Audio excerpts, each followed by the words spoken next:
नमस्कार, हम रिंकू तिवारी दुबई से। स्वागत बा आप सबके हमारे चैनल पे। आज आप सबके बहुत ही सुंदर एगो कन्यादान गीत सुनाओ तनी। अच्छा लगे तो लाइक और कमेंट जरूर करें लोगिन। और अगर चैनल के सब्सक्राइब नहीं किए तो कृपया आप सब चैनल के सब्सक्राइब करें कि जब भी हम गाना अपलोड करें तो सबसे पहले नोटिफिकेशन आप सबके मिले। मोरे पीछू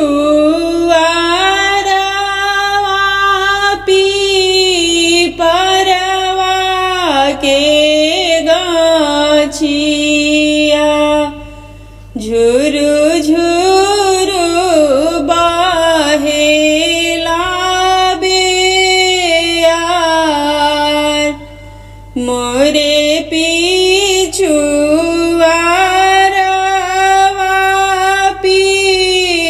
परवा के गाछिया झुरु झुरु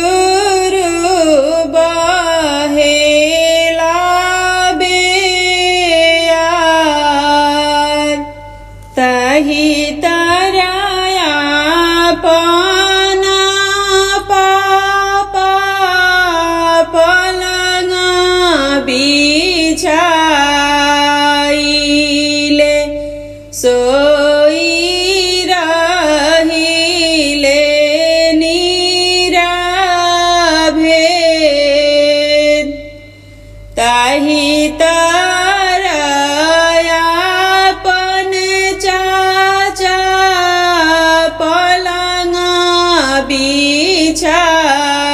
बिछाइले सोई रहिले नीराभेद घर में से निकलेली बेटी हो सुंदरी बेटी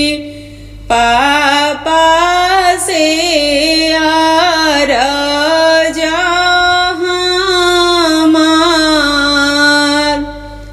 घर में से निकालेली बेटी हो सुंदरी बेटी चाचा से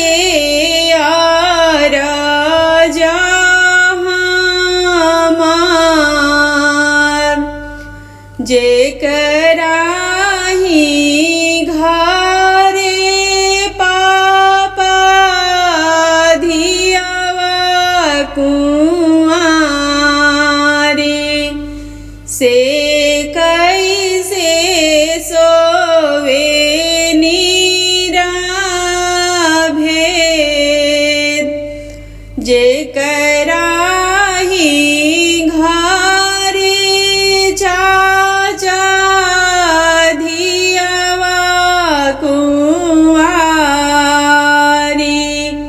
से कैसे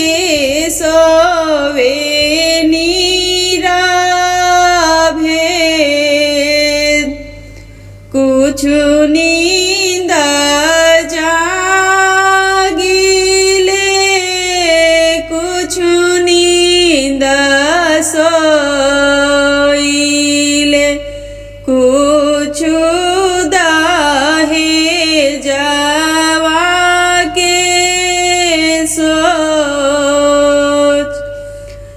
कुछ नींद जागिले कुछ नींद सोइले कुछ दहेजवा के सोच मोरे पीछू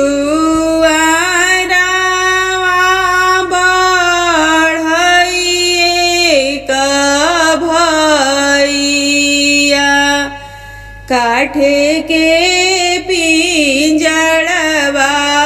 गढ़ी देव मोरे पीछू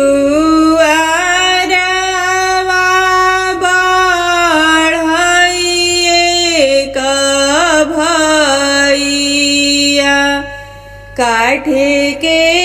पिंजड़वा गढ़ी